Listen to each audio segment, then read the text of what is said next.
Rien ne dit que la vérité sur la mort du président Kabila sera connue un jour. À ses funérailles, beaucoup de Congolais pleuraient, mais d'autres discrètement se réjouissaient de la disparition d'un homme qui a toujours refusé de partager le pouvoir et qui n'a pas réussi à sauver l'unité de son pays. Mais tous se sont pris à espérer que son fils allait tenir enfin les promesses faites par son père un peu plus de 4 ans auparavant.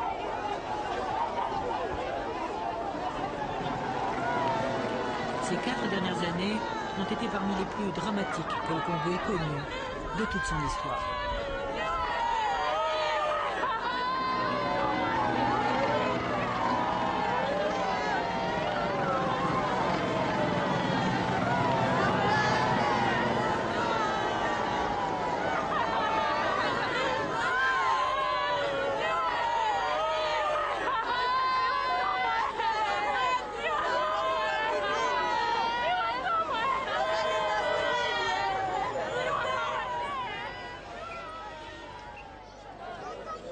Les camps de réfugiés Hutus du Kivu, en 1996. 2 millions de personnes en avaient fait de véritables villes.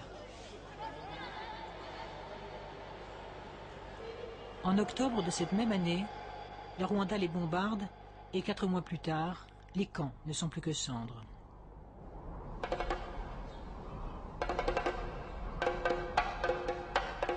La guerre de libération qui a entraîné la chute du président Mobutu trouve en grande partie son origine dans la menace que constituaient pour le Rwanda voisin les Interahamwe, ces milices hutus rwandaises, et les anciens soldats de l'armée régulière, appelés phares, qui d'ici attaquaient le Rwanda.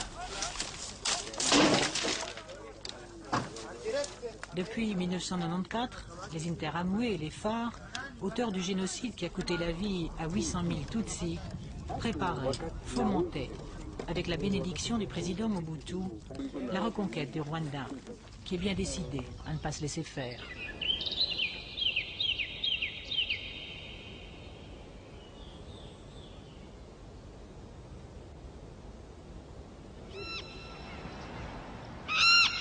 Pour les en empêcher, en octobre 1996, le Rwanda et l'Ouganda ont mis en selle l'AFDL, l'Alliance pour la libération des forces démocratiques du Congo-Zaïre. Une rébellion anti-Mobutu qui fera de Goma sa première capitale. Dans la première zone libérée du pays, un espoir prudent s'installe du jour au lendemain. Un certain Kabila tient la vedette et donne à l'Alliance son image congolaise.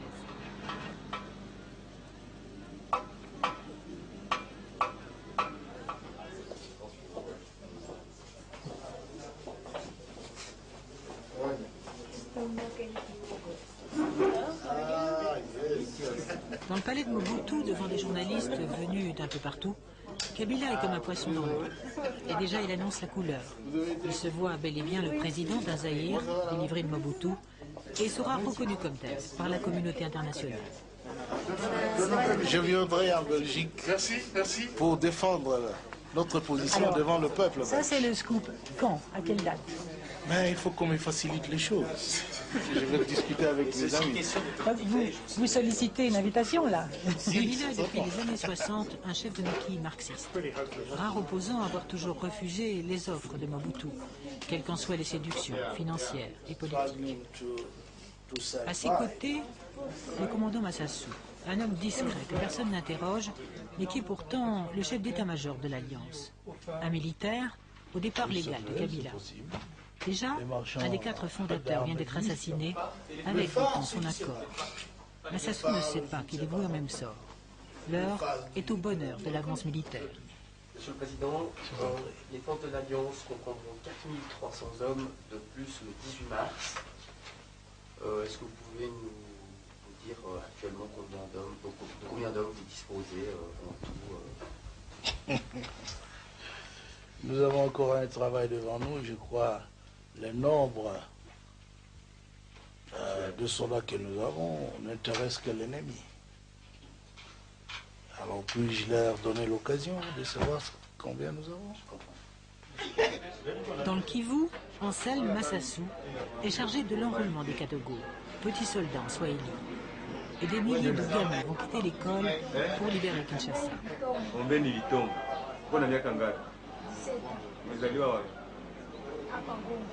Kabila en veut 100 000 pour faire oublier que ces vrais combattants sont les Rwandais, les Ougandais, les Angolais, qui sauront toujours éviter les caméras. Bizarrement, Kabila, réputé pour sa peur viscérale de l'attentat, fera une confiance absolue à quelques-uns de ses cadogos dont il ne se séparera jamais. En février 1997, rares sont ceux qui connaissent cet homme de 56 ans que Che Guevara avait rencontré dans son maquis 30 ans plus tôt. Aujourd'hui, un même objectif soude les Congolais, les Rwandais, les Ougandais, abattre Mobutu. Mais on se demande si le vrai pouvoir n'est pas aux mains de ces puissants étrangers qui ont permis à Kabila de mener la rébellion. J'aurais voulu que ce monsieur-là s'inquiète du rôle de la France, de la Belgique et des mercenaires dans ce pays.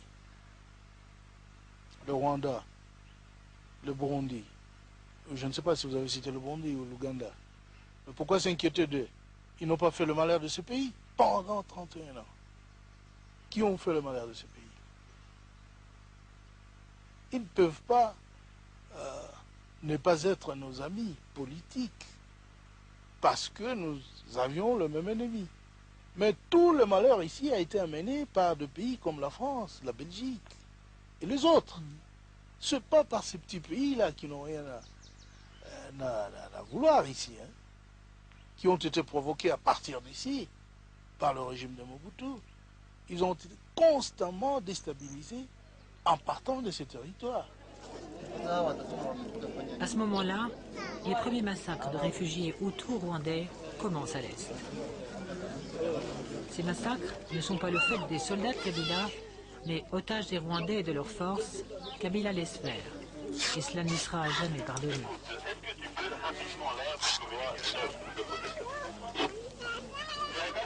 Ici, il y a très de morts, donc les gens qui viennent chercher à manger, on les tue comme ça.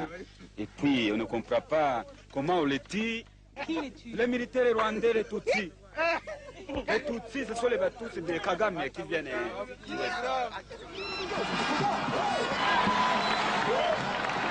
Parti de l'Est, la rébellion va prendre une ville après l'autre.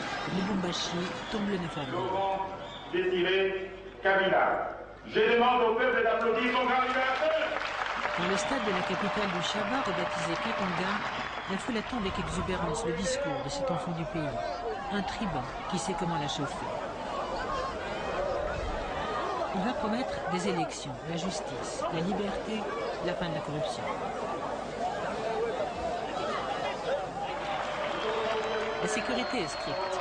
Aux côtés de Kabila, des Kadogo, des Tutsis du Kivu et des membres de la diaspora anti-Mobutu venus des États-Unis et d'Europe. Déjà, son discours fait comprendre qu'il se méfie des autorités locales, fussent-elles respectables et respectées. C'est une des erreurs qu'il perdra.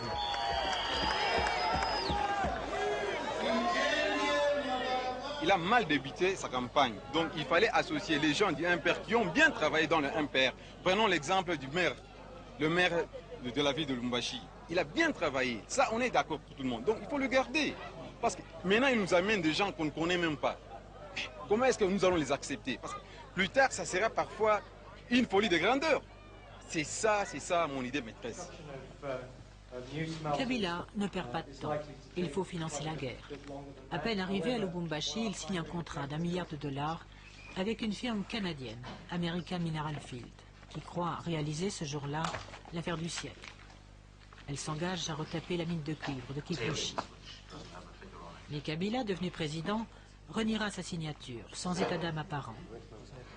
Le gouverneur fraîchement nommé de la province, cousin de Kabila, mais plus liégeois que katangais, profite de la solennité du moment pour donner une leçon de morale kabiliste. L'heure des corrompus, de tous ceux qui ont bousillé l'économie est révolue. Congo is open for business. Pendant que l'Alliance continue son avance vers la capitale zaïroise, les diplomates s'affairent pour éviter un rançon. Après plusieurs tentatives avortées, Laurent Désiré Kabila va consentir à rencontrer le président Mobutu sur un bateau sud-africain au large de Pointe-Noire. Kabila se fera attendre longtemps. très longtemps. Le vieux président est très malade, rongé par le cancer, les abandons et l'humiliation d'une défaite annoncée. Cinglé par l'affront que lui inflige Kabila, Mandela, hôte de l'entrevue, ne pardonne pas à un homme qui s'est fait ce jour-là un nouveau lot d'ennemis. Kabila en réalité gagne du temps, car chaque heure qui passe rapproche ses hommes de Kinshasa. Le 16 mai, la DSP de Mobutu s'en va.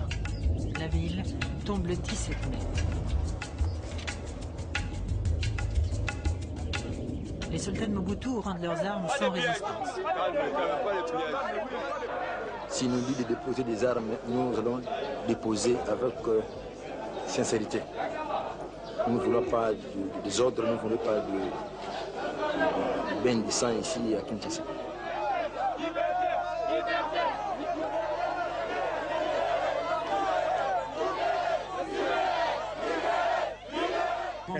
La joie immense. On était des esclaves, maintenant nous sommes libérés. Les premiers arrivés dans Kinshasa ont été des Kadogo éberlués, qui ne comprenaient même pas la langue de la ville. Il y aura beaucoup moins de morts qu'on ne pouvait le craindre. Le jour de la libération, les Kinois espéraient voir leur président, mais il est toujours à Lubumbashi. Les constitutionnalistes ont préparé un discours qu'il lira à la télévision, et Kabila va sidérer tout le monde en changeant l'essentiel. Il décide que la FDL, entendez pour lui le Congo, n'a plus qu'un chef. Le président de l'AFDL, M. Laurent Désiré Kabila, assume à partir de ce jour les fonctions du chef de l'État de la République démocratique du Congo. Kabila en réalité craint Kinshasa, sa nouvelle capitale. Regardez bien cette image. Tous les pions d'un futur échec et mat sont en place. À gauche, le ministre des Affaires étrangères et le numéro 2 de l'Alliance. Des alliés qui bientôt deviendront des ennemis. À droite, Rachidi Kassereke, un Kadogo, un jeune soldat, dont l'histoire du Congo retiendra le nom. Moi, Laurent Désiré Kabila, président de la République, je jure fidélité à la nation.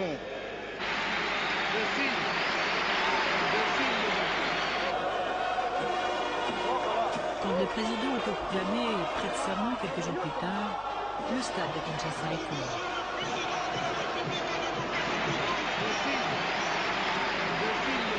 Les parrains sont là. Présidents de l'Ouganda, du Rwanda, du Burundi. Ceux à qui il doit la victoire.